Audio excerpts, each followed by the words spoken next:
Bienvenue dans cette nouvelle revue de moi-même, Raph le Renduc. Cette fois-ci, Bitchcomber de classe légende de la gamme Power of the Prime, avec un magnifique artwork ici de ce personnage-là tant oublié de G1, avec le soleil qui reflète sur sa visière. Sur le côté gauche, le même artwork, on voit un peu plus son épaule et bien entendu ses jambes. À l'endos de la boîte, une image CGI, ça se fait en 7 étapes avec une petite bio. Géologue Autobo, ils utilisent 6 scanners pour trouver des ressources. Tant mieux. Et comme ceux de la même classe de la gamme Titan Retoon, on peut bien entendu installer ici un Titan Masters ou un Power Masters à l'intérieur du Buggy. On a ici une instruction qui se déplie et qui se déchire tout simplement. En tout cas, c'est de la style marde. Il montre la transformation du mode robot au mode alternatif. Et bien entendu, de l'autre bord, le Maître Prime qui peut s'asseoir ici à l'intérieur du véhicule. Et c'est écrit ici la partie 3 de la trilogie de la guerre des Primes. Comme pour les deux gammes auparavant, on a bien entendu une petite carte avec le même A3 qu'on retrouve sur la boîte, cette fois-ci encore plus complet. On voit une genre de ville cybertronienne à l'arrière, on voit encore plus ses jambes ici, ainsi que le symbole Autobo ici, comme vous pouvez constater. En haut à gauche, symbole Autobo Generation Transformer. En bas, symbole Autobo, Bitchcomber et le nom de la gamme sur le côté Power of the Prime. Et on a le contour vert ici et ici à gauche, qui représente bien entendu le Prime qui est associé avec. Du nom de Liège Maximo, et leur pouvoir ensemble, c'est convaincre ses ennemis de déposer leur âme. Personnellement, j'espère que Bitchcomber continue à leur tirer dessus quand ils déposent leur âme. C'est le même qu'on gagne une guerre. Et vous voyez aussi un genre de cadran avec les 12 symboles des Primes, que je n'ajouterai pas tout. Ça, je vous dis tout de suite. Honnêtement, c'est la gimmick. Power of the Prime, pouvoir des Primes. Donc, pendant 18 mois, on va être garni de cette gimmick-là. Je vais juste aussi parler de la qualité du carton. Elle est très différente des Titans et des Commoner Wars. Personnellement, celle-là, je la préfère. Elle fait beaucoup plus, admettons, carte Pokémon, carte de collection. Elle, ça fait vraiment genre boîte de céréales en dos d'une boîte que tu découpes. Honnêtement, ça fait un peu cheap, mais bon, c'est des cartes, là, c'est pas des figurines. Bitchcomber nous revient avec un look moderne de son mode alternatif, un genre de buggy du désert. C'était une M1040 Chinook Hellfire, souvent utilisée par l'armée américaine au début des années 90 comme dans la guerre de l'Irak. Fait que peut-être que Bitchcomber aurait piqué du pétrole à Saddam Hussein, ce qui me plaît encore plus au personnage. Et en plus, c'est un géologue. Est-ce un hasard? Je le crois pas. Alors, côté couleur, on retrouve bien entendu le bleu foncé qui rend le personnage assez unique. On a du gris plastique ici pour toute la partie de la cabine, ainsi que les tiges, qu'on retrouve ici à l'avant sur les suspensions et les phares. Ça manque vraiment de peinture pour les phares avant, vraiment dommage. On a ici un gris peinturé à l'arrière sur les moteurs, et justement ici, on va dire sur les mamelons, c'est de couleur silver, donc c'est très bien apprécié. On retrouve la peinture grise sur chacune des jambes de chaque roue. Honnêtement, c'est tellement rare que les véhicules de cette classe-là aient des détails sur les roues. Honnêtement, c'est-tu un Takara ou vraiment Hasbro se sont forcés? Mais j'ai acheté Windcharger de la même vague et il n'y a aucun détail comme ça. Et vous remarquez aussi la différence entre les roues avant et arrière. Au milieu, on a ici une partie de bleu plastique qui gâche tout, on va se le dire. Ici, c'est une pièce de métal. Et en plus, ça nous donne une certaine forme des jantes, ce qu'on n'a pas sur les roues avant. C'est des petits détails qui me dérangent un peu, mais c'est très acceptable. On retrouve aussi du gris foncé métallique ici sur chaque bord, donc c'est très bien apprécié. Et bien entendu, le seul logo Autobo de toute la figurine est ici au devant du véhicule. Et il est très bien symétrique vu que ça sépare pour former les jambes. Bien entendu, Hasbro respecte quand même le code de 4 couleurs. Ils ont quand même été assez généreux aussi. Par contre, vraiment, le manque de couleurs ici pour les phares avant, on aurait pu sacrifier ici toutes les deux bouts de mamelon puis les rajouter sur les phares, ça aurait été parfait en camouin. Il y a d'autres détails aussi, comme les pots d'échappement sur chaque bord à l'avant. Honnêtement, si c'est pas ça, faites-le moi savoir. Sinon, les suspensions ici à l'arrière, qui sont pas peinturées. Et beaucoup de gens parlent de ce défaut ici, l'énorme trou. Où est-ce que la tête? Honnêtement, oui, c'est trop gros.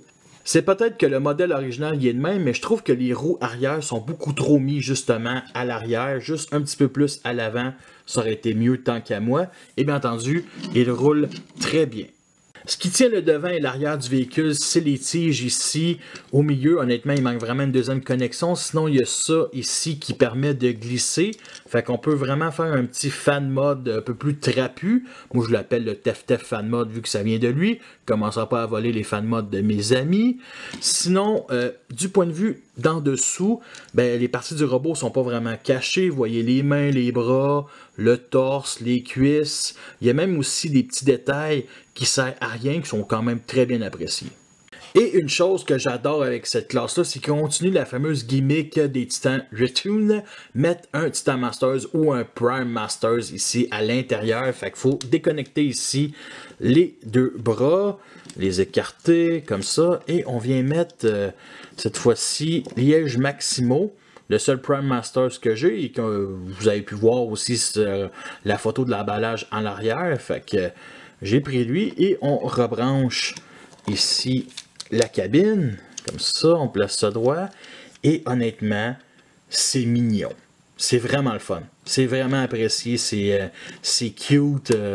Une très bonne idée. Sérieusement, Hasbro, continuez de même. Vous pouvez voir aussi un volant ici à l'intérieur.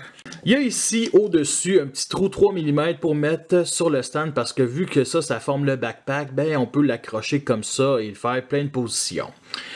Et il n'y a pas d'arme. Par contre, il existe une arme de la compagnie tiers Dr. You que vous avez pu déjà voir la revue sur ma chaîne avec ici un petit PEG 3 mm et idéal à accrocher tout simplement. Ce qui veut dire que Bitchcomber, Liège Maximo peuvent partir en croisade contre Saddam Hussein. J'espère qu'ils vont gagner. Le voici en comparaison avec la version Arger qui est quand même un petit deluxe. Tous les deux ont des qualités de défaut. Lui, c'est vraiment le bleu turquoise qui est vraiment dégueulasse. Par contre, il y a des jantes de couleur silver, il y a les forts avant peinturés, il y a un énorme gun. Lui, il y a un gris plastique un peu cheap. Il n'y a pas d'arme. Fait que qu'est-ce que je vais faire, c'est que je vais prendre cette arme-là, lui mettre ici, le mettre dans ma collection Chug de la saison 2, et lui, vu que j'ai trouvé un fan mode cybertronien, ben il va aller dans mes cybertroniens tout simplement. Et avec les autres mini-bots de la saison 2 de G1. Nous sommes rendus à la transformation, elle ressemble énormément à la version Universe qui a sorti une dizaine d'années. Fait qu'on va venir détacher ici les tiges à l'avant, déplier tout le devant du buggy comme ça, lever les tiges pour former les talons et ceux d'en arrière, on va venir juste les rabattre comme ça sur cet angle-là.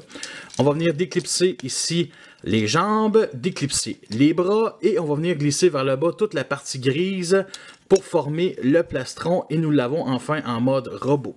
Il est vraiment très beau, très screen accurate, c'est ce qu'on voit dans la série G1, c'est ce qui me fait apprécier encore plus cette figurine-là, il est vraiment parfait.